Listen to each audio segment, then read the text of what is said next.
So, you ready to get this show on the road? Let's do it. Done.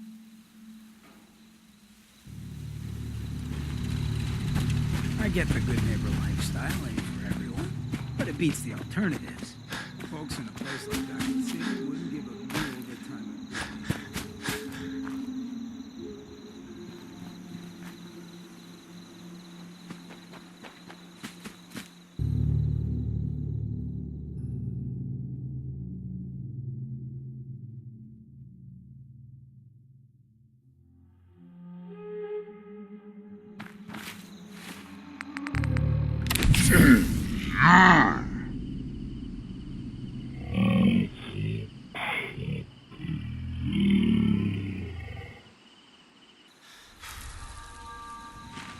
Hey.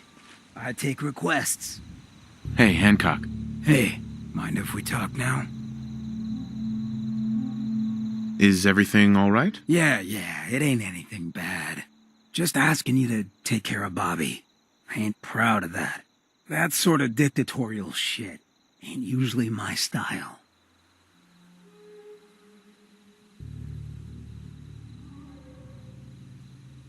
You seem awfully torn up over Bobby. Was there something between you? Nah, nothing like that. I just hate seeing guys like me use their sway to do that kind of harm. Hell, that sort of bull's the whole reason I became mayor in the first place. Some ass named Vic ran the town for I don't know how long before that. Guy was scum. Used us drifters like his own personal piggy bank. He had this goon squad he'd use to keep people in line. Every so often, he'd let them off the leash, go blow off some steam on the populace at large. Folks with homes could lock their doors, but us drifters, we got it bad. There was one night, some drifter said something to them. They cracked him open like a can of cram on the pavement, and we all just stood there, did nothing.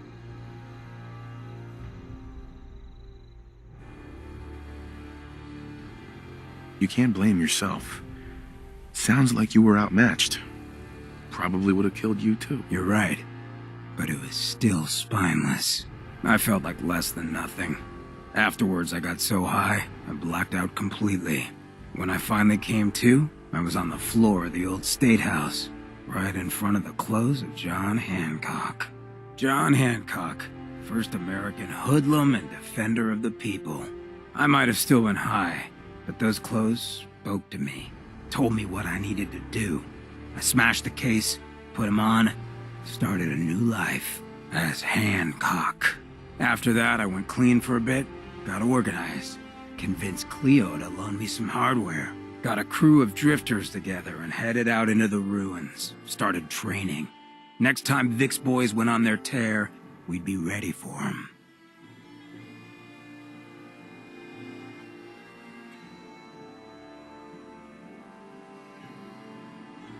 The fact that you're standing here and Vic isn't would suggest things went well? Oh yeah.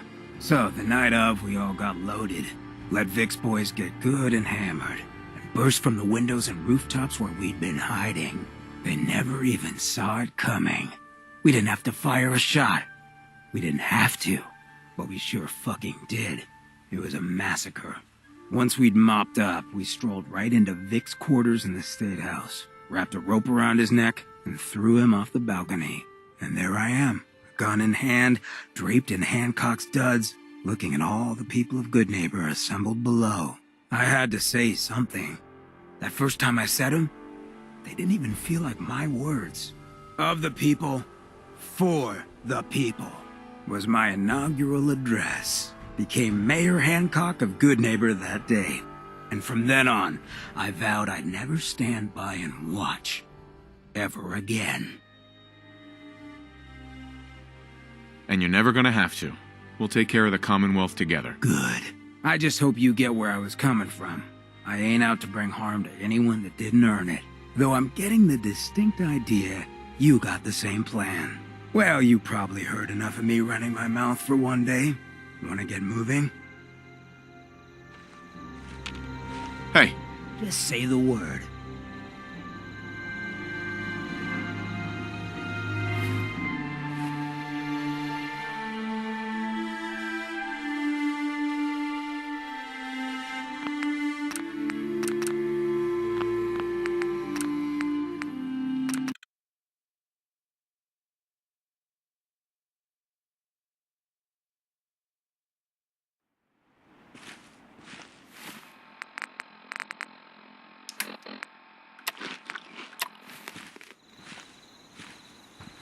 hey, Yeah? hey, Hancock. So, seems you know how to hold your own. I'd had my doubts when we first hit the road. Thanks. You're not so bad yourself. I never get many complaints. It's just real rare these days. Find someone who's not willing to take things the way they're handed to them. Too many good folks not willing to get their hands dirty. And too many assholes taking advantage of it. Look at what happened at Diamond City. Before McDonough took over, it was a half-decent place to live. A little stricter than I usually go for, but not terrible. I thought he and I had a pretty happy childhood. But then he decides he's gonna try and get elected with his anti-ghoul crusade. Mankind for McDonough. Before you know it, you got families with kids lining up to drag folks they call neighbor out of their homes and throw them to the ruins.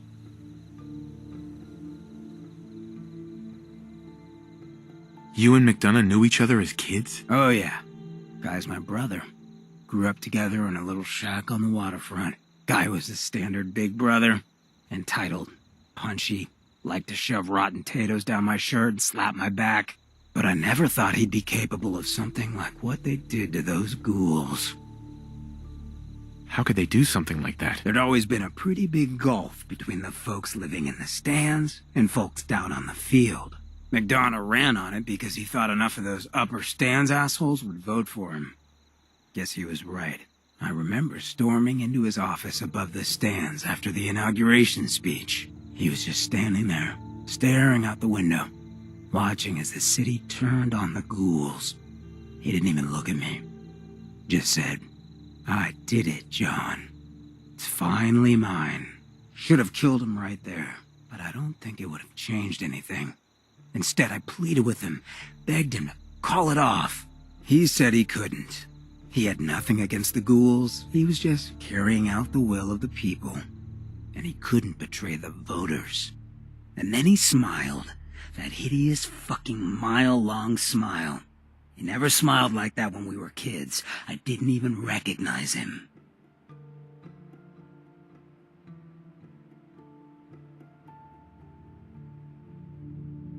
Of all the things I've seen since leaving the vault, this seems almost merciful. Sure, no one got beheaded at first.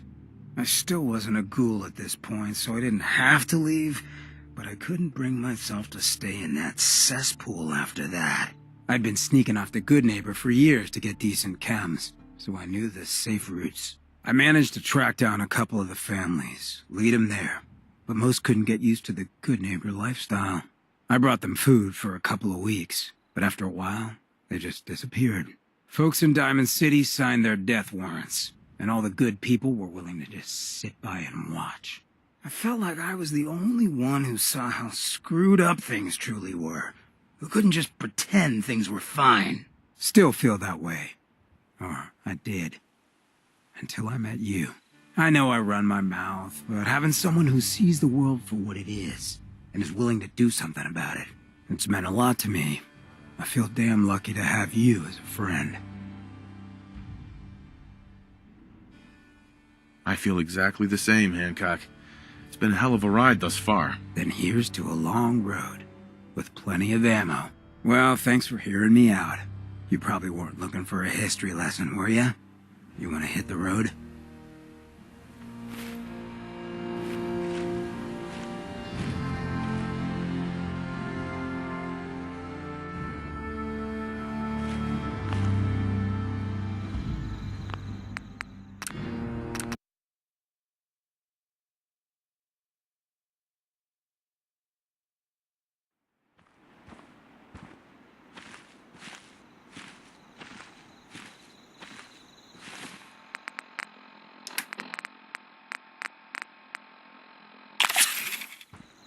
Never trip alone.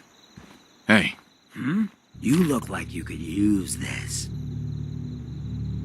your thoughts? Nice to not have to constantly watch over my shoulder all the time. Nothing else for now. Gotcha.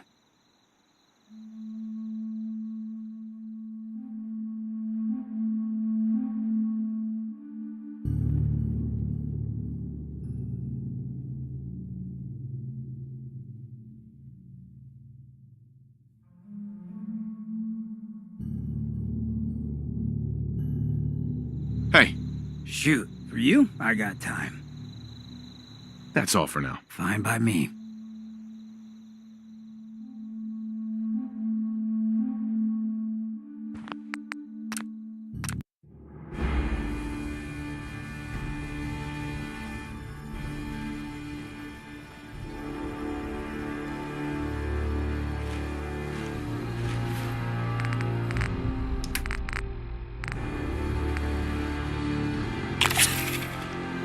That a good one. Hey, What you got?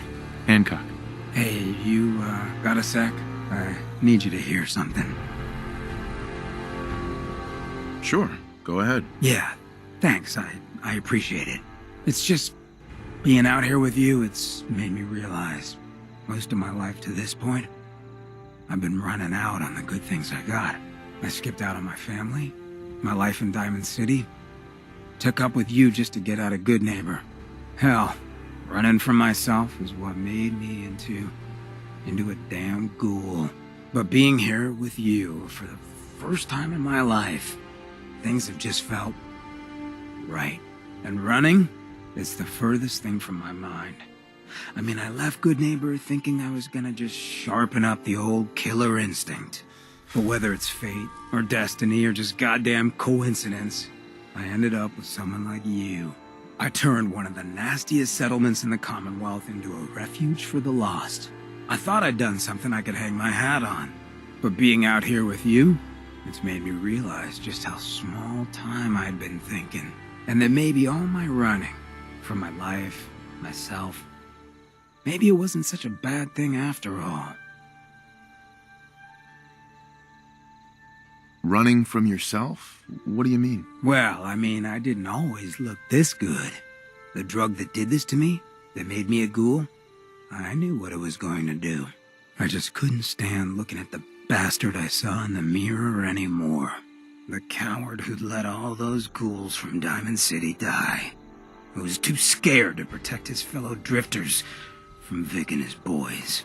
If I took it, I'd never have to look at him again. I could put that all behind me. I'd be free. Didn't seem like a choice at all. Turns out it was just me running from something else in my life. You may have run, but you always ran for a reason, Hancock. Been trying to convince myself of that for a long time. But hearing that coming from someone like you, I don't know if you understand what that means to me. So let me get to the point. Throwing in with you has been the best decision I've ever made. It's like I found a part of myself I never realized was missing, which happens sometimes when you're a ghoul. If I hadn't taken up with you, I'd probably be in a gutter somewhere, getting gnawed on by rad roaches. You have been one hell of a friend. I know the feeling. You're a damn fine man, Hancock. I'm lucky to have you at my side. And God help any of them who get in our way. Well, I know I could stand to listen about how wonderful I am for the rest of my days, but it's probably worth us hitting the road. Thanks for hearing me out, friend.